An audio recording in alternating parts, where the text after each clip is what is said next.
SIR নিয়ে সাধারণ মানুষকে হয়রানি করার অভিযোগে বিরাট প্রতিবাদ মিছিল করল তৃণমূল কংগ্রেস। মঙ্গলবার বিকেলে মাটিয়ালি ব্লকের বিধাননগর গ্রাম পঞ্চায়েত এলাকায় ওই প্রতিবাদ মিছিল করা হয়।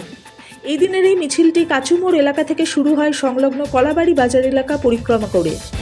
মিছিলের পর হয় প্রতিবাদ সভা। প্রতিবাদ সভায় এসআইআর এর বিষয়ে নির্বাচন কমিশন ও কেন্দ্রীয় সরকারের বিরুদ্ধে সরব হন তৃণমূল নেতৃত্ব। মিছিলে দেওয়া হয় স্লোগানও।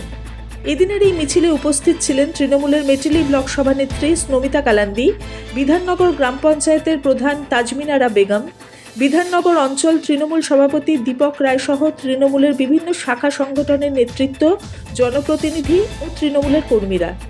সোহিনী ভট্টাচার্যের রিপোর্ট, সবার খবর, সব সময়।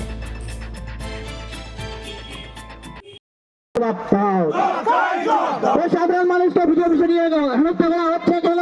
কেন্দ্রীয় সরকার জবাব চাই, জবাব দাও।